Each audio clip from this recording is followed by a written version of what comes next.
রোদে শুকানোর ঝামেলা ছাড়াই একেবারে পারফেক্ট বড়ইয়ের আচার। আসসালামু আলাইকুম এভরিওয়ান। আজকে আপনার সামনে দেখাইম বড়ের আচার কিলা সহজে গরো একতিলে বানাই দিতে পারবা। ওলা বানাইয়া দেখাইলিম আর পয়লা ওলা বড়ই বাঙ্গি লইবা, সারা বাঙ্গি চেক করে লইবা ভিতরে কিছু আছে নি। ওলা বাঙ্গি লইবা, বাঙ্গিয়া ওলা চেক করে লইবা ভিতরে কিছু আছে নি। আমি আচার দিবার লাগে আচারের মশলা ইনো সবটা লই লিছি, জইন আর গোয়ামুড়ি আর মেথি আর খালি জিরা। এখন ফ্রাই করে লইম 1 মিনিট। এখন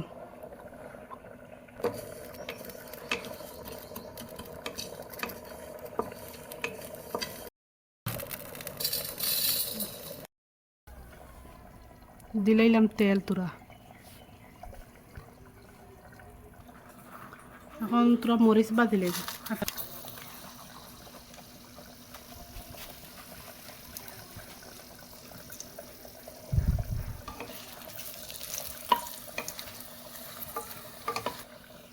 মরিচ ভাজা হয়ে গেছে, এখন লামাইলিম।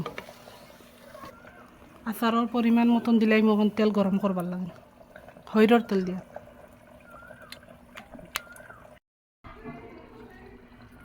তেল গরম হয়ে গেছে, দিলাই তোরা ওলা রসুন চেঁচিয়া রাখলাম, চেঁচা রসুন।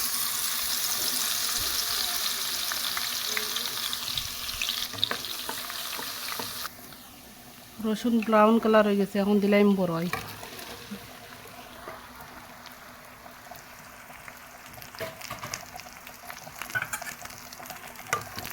দিয়া ওলা 1 মিনিট লাড়িলাম।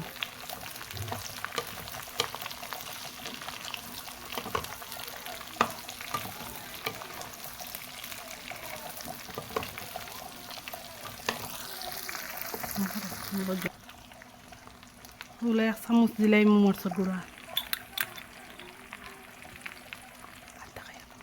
1 চামচ দিলাম হলদির গুঁড়া,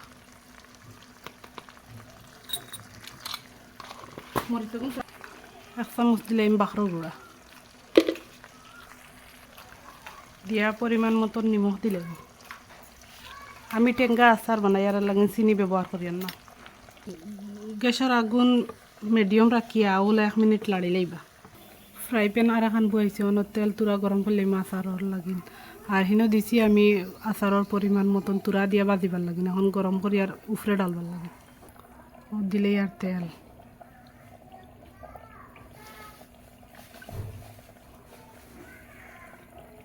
তেল গরম হয়ে গেছে, এখন ঠান্ডা হওয়ার বাড়ছাইমু, গ্যাস বন্ধ করিলাম। এখন আচার ঠান্ডা হয়ে গেছে, এখন ঠান্ডা করি এখন দিলাম। তেল গরম করে রাখছিলাম, তেল ঠান্ডা হয়ে গেছে, এখন তেল ডালম।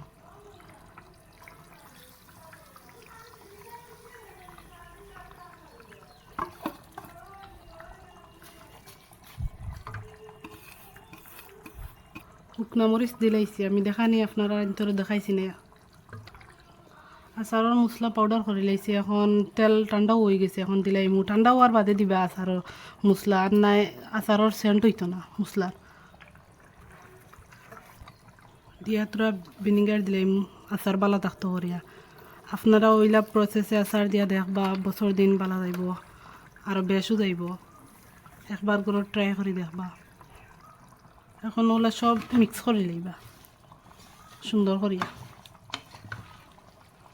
মিক্স করিয়া বইয়ামো হারাই দিবা। রইদ শুকানি লাগতো না, ওই বোধ